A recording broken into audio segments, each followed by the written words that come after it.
गर्मियों में heat wave से बचने के लिए दिल्ली सरकार की क्या तैयारी है, उसको का जायजा लेने स्वास्थ्य मंत्री देखिए सौरभ भारद्वाज जो हैं वो पहुंचे हैं मदन मोहन मालवीय अस्पताल जो कि साउथ दिल्ली में है। और यहां पर आकर के जायजा लिया जा रहा है कि आखिर किस तरीके से जो अस्पताल हैं उनमें लोगों के लिए तैयारी की गई है। और इसका जायजा लेने के लिए खुद जो स्वास्थ्य मंत्री हैं सौरभ भारद्वाज वो पहुंचे हैं मदन मोहन मालवीय अस्पताल में। और यहाँ पर देखिए खुद जायजा ले रहे हैं मदन मोहन मालवीय अस्पताल में कि आखिर मरीजों के लिए क्या कुछ तैयारियां जो हैं वो की जा रही है। तो दिल्ली के अंदर कोई खबरें आई थी कि हीट वेव की वजह से कई लोगों की मौत हुई है।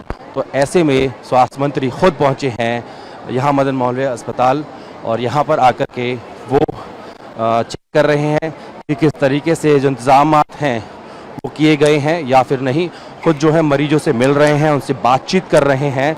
और आपको तस्वीरें दिखाएं तो किस तरीके से यहाँ पर जो मरीज हैं उनसे खुद स्वास्थ्य मंत्री मिलने आए हैं और साथ ही साथ जो डॉक्टर्स हैं उनसे भी बातचीत कर रहे हैं कि जो हीट वेव है उसकी वजह से क्या कुछ लोगों को दिक्कत आ रही है। हालांकि उन्होंने बात करते हुए मुझे बताया कि जो 310 के करीब मरीज आए थे काफ़ी डिस्चार्ज हो चुके हैं और करीबन 14 मरीजों की जो है मौत हुई है।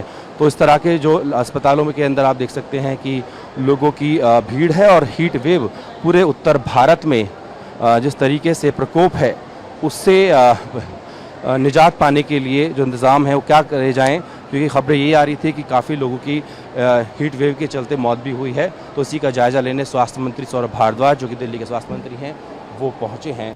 आप अस्पताल भी आए हैं, किस तरह के इंतजाम किए जा रहे हैं? देखिए, आज हमने एक हॉस्पिटल का सरप्राइज़ इंस्पेक्शन किया है और कुछ बेसिक प्रोटोकॉल होता है कि अगर हीट वेव से ग्रसित कोई आदमी आता है तो उसके लिए क्या किया जाता है। तो हमने चेक किया कि आईवी फ्लूइड्स हैं या नहीं हैं, सारे दवाइयाँ इंजेक्शंस जिनकी ज़रूरत है वो हैं या नहीं हैं, आइस पैक्स अवेलेबल हैं या नहीं हैं। तो वो चीज़ें हमें यहाँ पे मिली हैं, मगर और अस्पतालों में भी जाएंगे और उसमें भी देखेंगे कि क्या तैयारियाँ हुई हैं। एक तो ये है कि सरकार की तरफ से ऑर्डर दे दिए गए थे मार्च में ही, दोबारा ऑर्डर जो है मई में दिए गए, मगर आज उन ऑर्डर्स का पालन हो रहा है नहीं हो रहा है ये मेरे को खुद देखना पड़ेगा, क्योंकि जो हेल्थ सेक्रेटरी हैं वो मई से गायब हैं। जब अस्पताल में आग लगी, बच्चों की जान गई, तब भी वे गायब थे। उनसे रिपोर्ट मांगी, कोई रिपोर्ट उनकी तरफ से नहीं आई, ना वो मिलने आए, ना वो फ़ोन का जवाब देते हैं, ना वो मैसेज का जवाब देते हैं। अब बताया जा रहा है कि वो 13 जुलाई तक दोबारा छुट्टी पे चले गए हैं। भाई, ऐसे समय में जब अस्पतालों की ज़रूरत है इतनी, तो वो कैसे छुट्टी पे चले गए?